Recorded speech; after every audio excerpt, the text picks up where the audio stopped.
cielos y que es refinada como en un horno 7 veces. Gloria a Dios. No quiero que vean ustedes el pasaje que acabamos de leer de una manera indiferente. Quiero que lo vean con la importancia que tiene. El pasaje que acabamos de leer tiene que recobrar vida en nuestras vidas. Amén. Tiene que ser algo vívido. La gente cree de que la cruz no es tan importante, que la cruz es únicamente, como podríamos decir, el ABC del Evangelio. Y que después podemos nosotros progresar, pasar lo que es la cruz. No, pero la cruz será siempre importante en nuestra vida. Podemos crecer hacia arriba o al interior del corazón de Dios, porque lo que ocurrió en la cruz es lo más importante para nosotros. Amén. Gloria a Dios. Algunos creen que la cruz es únicamente como el kindergarten del estudio, pero no es así. Estoy aquí para hablarles de la importancia que tiene la cruz en la cual nuestro Señor Jesucristo murió. Es ahí donde Dios expresa lo que hay en su corazón, en ese lugar. Quiero que quede no únicamente claro de lo que es la importancia de la cruz, sino que podamos verlo, que podamos, al leer este pasaje, podamos transportarlo a lo que ocurrió ese día, en ese lugar. Y que esté presente en nuestras vidas, todos los días de nuestra vida. Que lo podamos ver, como quien dice, a todo color. Mientras miramos esta narración, veremos nosotros 3 cosas. Veremos lo que es la realidad de la cruz, versículo 33 a 37. También veremos cuál es el resultado de la cruz en el versículo 38. Y veremos también cuál es la respuesta hacia la cruz en el versículo 39. Pero voy a tomar más tiempo primeramente hablando de lo que es la realidad de la cruz, porque esta es la base de las otras 2. Y cuando leemos nosotros el pasaje que acabamos de leer, y no leemos lo anterior, parece ser que es como cuando usted intenta entender una película que ya empezó y que únicamente ve el final y no ve la trama que se ha desarrollado. O cuando usted llega y hay una conversación y usted no la escuchó desde el principio. Por eso es que voy a tomar tiempo para que nos volvamos al capítulo 14. Vamos a estar leyendo del capítulo 14. Y tenemos también como trasfondo, usaremos como trasfondo el capítulo 53 del libro de Isaías, al cual estará haciendo referencia. Ya que el capítulo 53 del libro de Isaías nos habla del sufrimiento del siervo de Dios. Y quiero que ustedes entiendan también de que en el versículo 10 del capítulo 53 de Isaías dice que Dios fue el que quiso quebrantar a su hijo. Amén. Amén. Aleluya. No, todo lo que está escrito tiene razón de ser. Todo lo que está escrito es parte de un plan eterno y es Dios el que tiene el control. Aún en medio de las cosas que parecen derrota, aún en medio de las cosas que parecen negativas, Dios sigue teniendo el control. Amén. Y ustedes lo verán en esta tarde. Yo se lo voy a presentar. Que detrás de todo esto, detrás de todo lo que ocurrió a nuestro Señor Jesucristo, detrás de todo eso está la mano de Dios. A través de los rechazos, vamos a ver 6 movimientos de rechazo. Oiga bien, 6 movimientos de rechazo que hay en estos pasajes. Rechazos humanos y la ironía divina. Ironía quiere decir aquello que viene más allá, más abajo, más profundo de lo que las simples palabras pueden decir. El que las está diciendo quiere decir una cosa, pero más abajo de eso hay algo más profundo. Y eso lo estaremos viendo en esta tarde. Gloria a Dios. ¿Será una coincidencia lo que le pasó a Jesús? No. Ahí está la mano de Dios obrando. Dios es el que está, como quien dice, detrás de la escena, dirigiendo todo. Y lo vamos a ver en esta tarde. Tomemos pues una por una de los movimientos que les dije yo que vamos a hacer. Y si vamos al capítulo 14 del libro de Marcos, miramos nosotros que Jesús es traicionado. Y cuando Jesús es traicionado, de los versículos que vamos a hablar es del 43 al 50. Cuando Jesús es traicionado, se está cumpliendo la profecía que dice: heriré al pastor y las ovejas serán dispersadas. Vamos al 14, versículo 48 y 49. Dice: y respondiendo Jesús le dijo, oiga bien, contra un ladrón habéis salido con espada y con palos para prenderme, para atraparme, para capturarme. Cada día estaba con vosotros. Ese es el primer movimiento del que le estoy hablando, de rechazo. Cada día estaba con vosotros enseñando en el templo. Él no estaba robando, no estaba delinquiendo, estaba enseñando. Y no me prendisteis. Pero así es, para que se cumplan las escrituras. ¡Aleluya! Él enseñaba en el templo.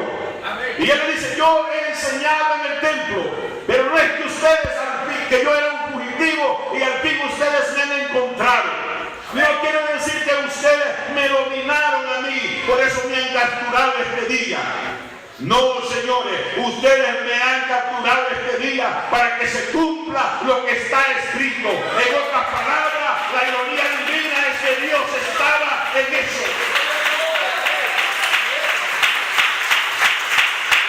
Dios permitió que me capturaran. Eso es lo que el Señor está diciendo.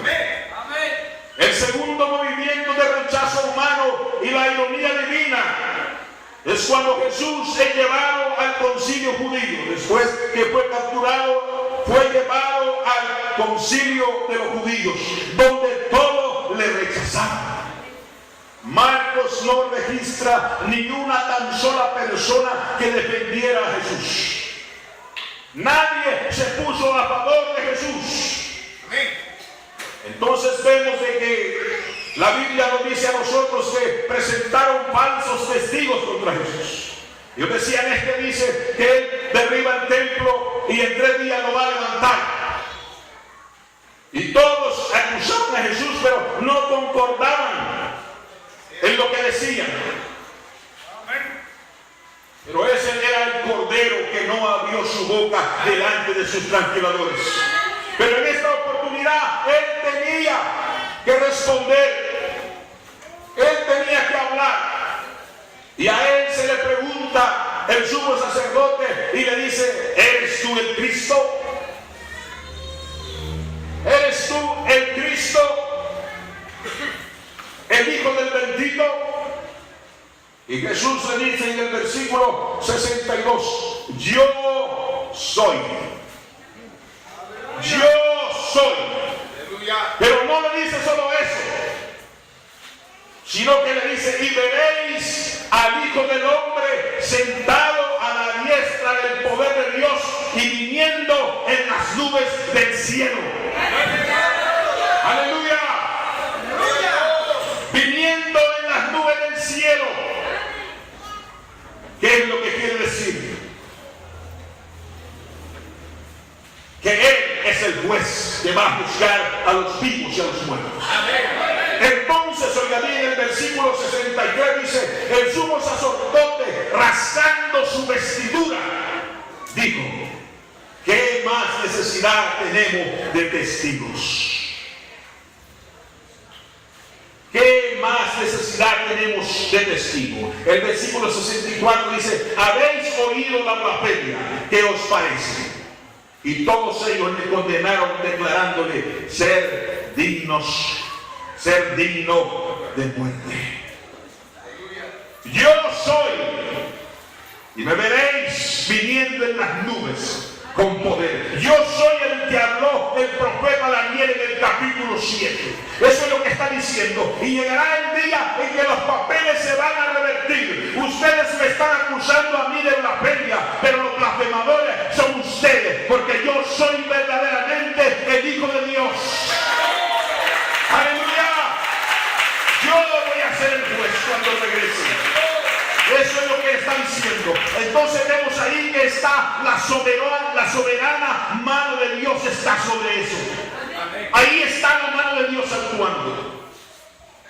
El tercer movimiento lo encontramos ahora en el patio del sumo sacerdote.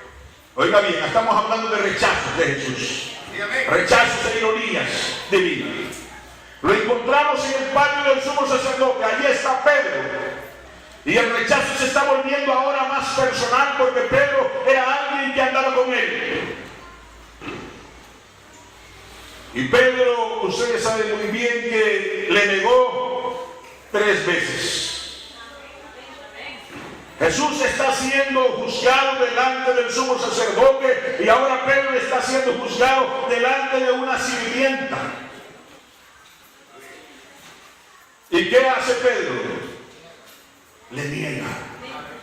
Verdaderamente tú eres uno de ellos, porque hablas Galileo, hablas como hablan los galileos. ¿Y qué dijo Pedro? No conozco tal hombre.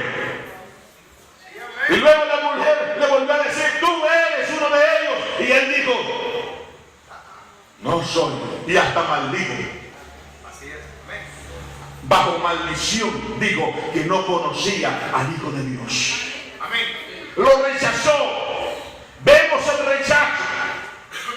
Él comenzó a maldecir y comenzó a jurar. Vean el versículo 71. Entonces él comenzó a maldecir y a jurar, no conozco a ese hombre de quien habláis. No conozco al hombre del cual habláis. Pero lo último que oímos decir al concilio, la última palabra que el concilio judío profirió fue profetiza. Eso es lo que ellos dijeron, profetiza. En el versículo 65 lo ve, que dice que y le acudió el rostro y a darle de puñetazos y a decirle, profetiza. Eso es lo que le dijeron, profetiza.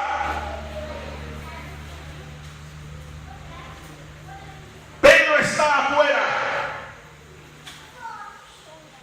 y él está recordando las palabras que Jesús había dicho: antes que el gallo cante 2 veces me habrás negado 3 veces. Lo que quiere decir que lo que le estaban demandando a él ya lo había hecho, ya había profetizado, y la profecía de él se estaba cumpliendo en esos precisos momentos, porque era la mano de Dios actuando. ¡Aleluya!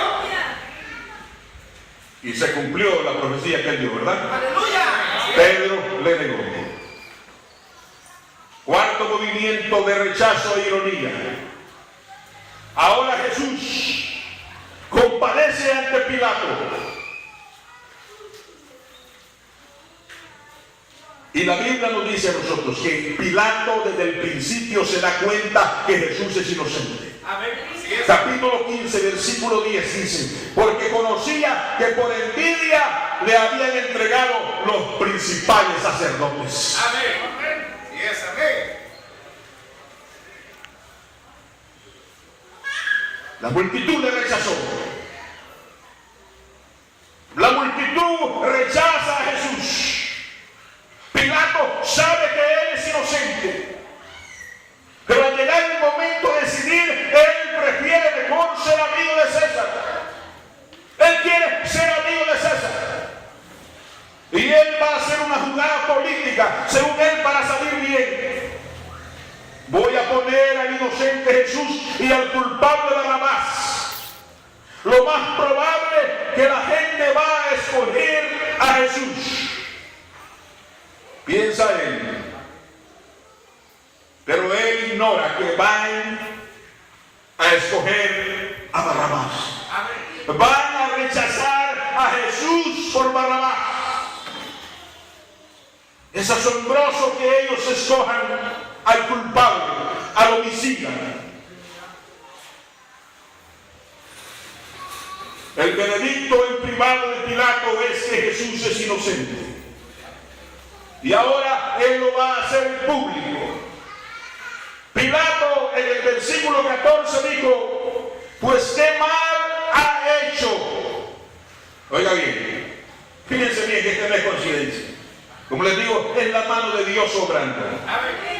Ya Pilato, Dios le había hablado a través de la mujer de él, porque él le habló en sueño a la mujer de Pilato. No tengas que ver nada con ese hombre inocente. Todo es un plan divino de Dios. Pilato le decía: pues qué mal ha hecho. En otras palabras, en términos jurídicos, podemos decir que Pilato les decía: ¿dónde está la prueba? En nuestro país, donde ya nosotros vivimos, porque también en nuestro país ya estamos divididos, tenemos el corazón dividido. Allá se dice: ¿cuál es la evidencia? Presentame la evidencia 1, la evidencia 2. Ahora, entonces, ¿quién es el que está siendo juzgado? Ahora el pueblo es el que está siendo juzgado. Los sacerdotes están siendo juzgados. Les están diciendo: presenten las pruebas. ¿Quién es el culpable? La multitud no tiene ninguna prueba. Ninguna prueba. Pero vemos que Pilato, en una perversión de la justicia, podríamos decir, porque esa no es justicia, soltó a Barrabás y entregó a Jesús para ser azotado y crucificado. Azotado. Por eso es que no entendemos cuando leemos esta palabra cómo Dios puede permitir que su Hijo amado sea azotado. ¿Cómo es posible que Dios permitiera que su Hijo fuese latigado con el látigo romano que tenía pedazos de hueso o pedazos de metal en la punta, y cada latigazo que se daba le arrancaba pedazos de carne al Señor Jesucristo? Pero era la mano de Dios, porque la Biblia dice que por su llaga fuimos nosotros curados. Dios estaba detrás de todo esto. Dios era el que estaba haciendo eso. Movimiento número 5. Lo encontramos en el versículo 16, 15-16. Entonces los soldados le llevaron dentro del atrio, esto es al pretorio, y convocaron toda la compañía. Oiga bien, todo un pelotón por un hombre. Dice: y le vistieron de púrpura y poniéndole una corona tejida de espinas, comenzaron luego a saludarle: salve, rey de los judíos. Y golpeaban en la cabeza con una caña y le escupían, y puestos de rodillas le hacían reverencia. El rechazo de los soldados. Se puede imaginar toda una compañía golpeando a un solo hombre. Y no solo eso, hicieron una corona de espinas. Pero no las espinas de una rosa. Eran espinas que eran como clavos y estaban de una manera torcida, y a puro golpe de caña la metieron en sus cabezas. Fue algo doloroso. Pero la ironía es de que le vistieron como rey, y él en verdad era rey.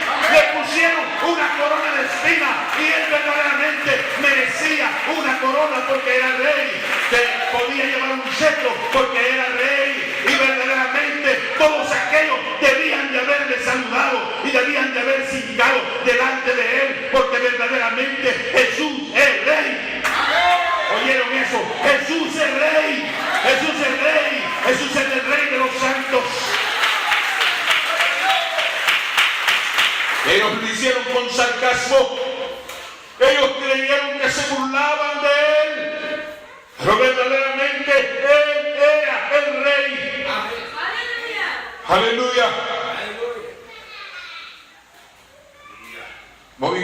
final. Esto ahora nos vamos a ir acercando a la cruz. Nos moveremos más cerca de la cruz, un paso más cerca.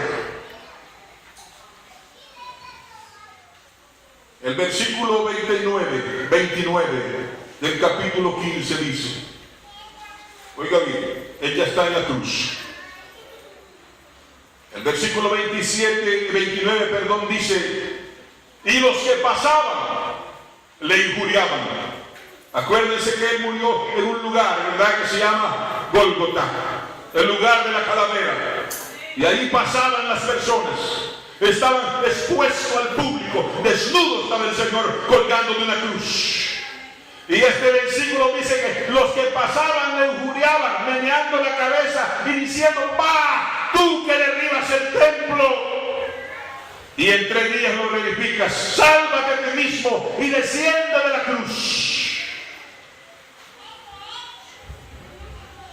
¿Podía Jesús descender de la cruz? ¿Podía Jesús descender de la cruz? La ironía es que le dicen, bájate de esa cruz, como que si Jesús no pudiera. Pero Jesús dijo cuando vinieron a arrestarle, ¿no creéis que puedo pedir 12 legiones de ángeles ahora mismo? Y estoy seguro que los ángeles estaban con sus espadas preparadas para venir en defensa del Señor. Y la Biblia nos dice que un tan solo ángel una vez mató 150,000 hombres. ¿No sabéis vosotros que puedo pedir 12 legiones de ángeles? Ese que estaba colgado de esa cruz podía bajar de esa cruz, pero si él se hubiese bajado de esa cruz, ¿dónde estaríamos usted y yo?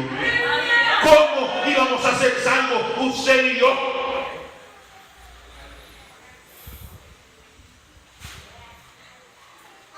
Acerquémonos un poco más. El versículo 31 dice, de esta manera también los principales sacerdotes, oiga bien, escarneciendo decían a otros con los escribas, a otros salvó, a sí mismo no se puede salvar. A otros salvó, a él mismo no se puede salvar. Y decían la verdad. Él no podía salvarse a sí mismo, porque nos perderíamos nosotros. Todos los que estamos aquí estábamos en la mente de Jesús en ese momento. Él miraba las almas, Él ama las almas, Él ama a los amigos que están aquí. En ese día, amigo, usted estaba en la mente de Jesús. Si yo me bajo de esta cruz, se va a perder.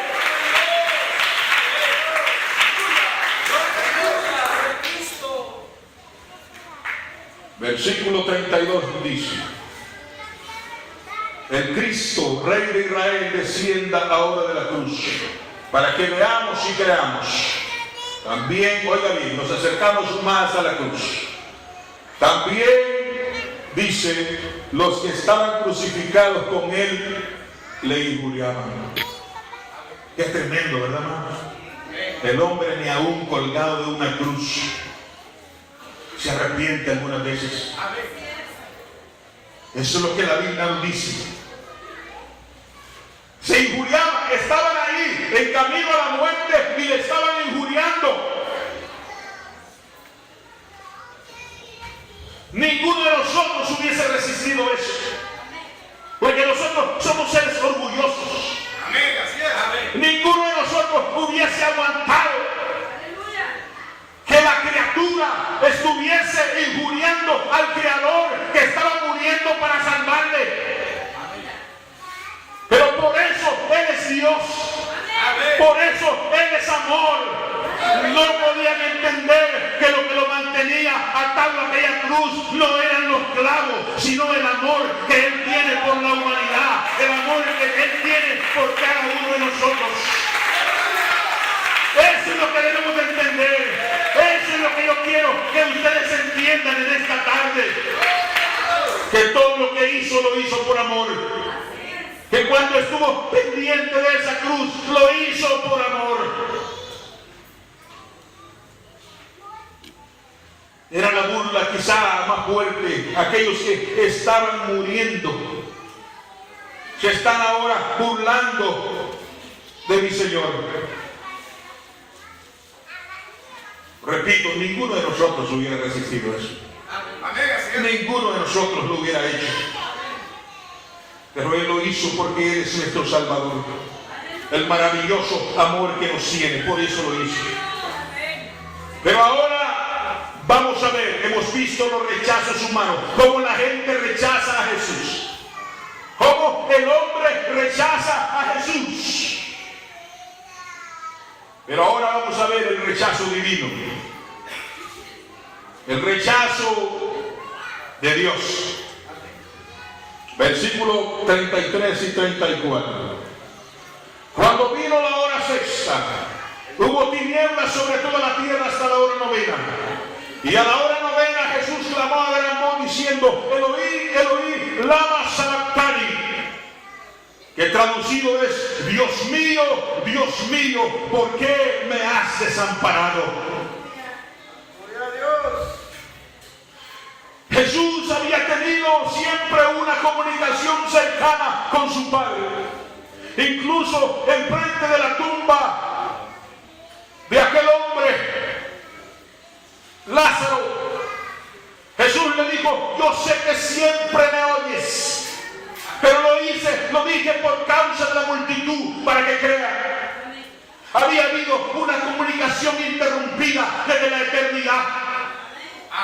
Pero ahora Dios está cargando el pecado de todos nosotros sobre su Hijo.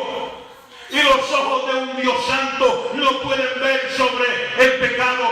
La Biblia dice: maldito todo aquel que es colgado de un madero. Y eso es lo que Jesús estaba haciendo en ese momento. El que no conoció pecado, por nosotros se hizo pecado, para que nosotros fuésemos hechos justicia de Dios en él. ¿Entienden eso? ¿Entienden eso, hermanos míos? ¿Entienden eso? Aleluya. ¿De verdad lo entienden? Es que yo algunas veces no lo entiendo. Como un Dios poderoso, un Dios santo, como aquel que nunca pecó ni hubo engaño en su boca, puede morir como un pecador como yo.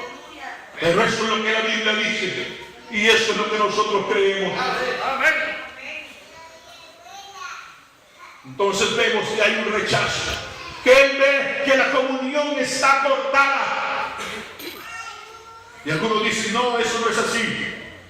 Eso Él supuso eso. No, Él dijo: Dios mío, porque el infierno es la separación de Dios. Si el infierno es de que el hombre se separa de Dios, entonces Jesucristo probó lo que será el infierno: separación de su Padre. Amén.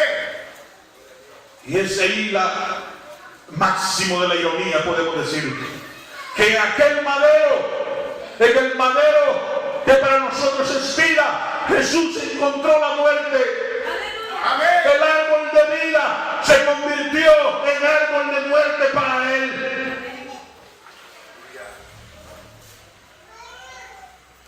Él sufrió, todo lo que sufrió lo hizo por nosotros. La ira de Dios cayó sobre Jesús para que nosotros no tengamos que recibir la ira de Dios.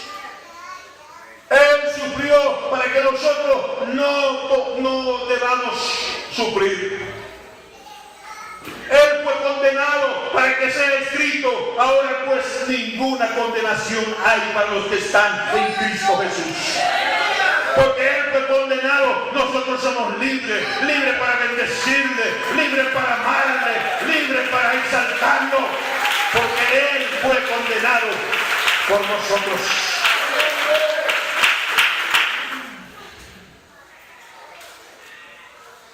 En uno de los tantos fuegos que hay en California, sabe que California tiene grandes bosques.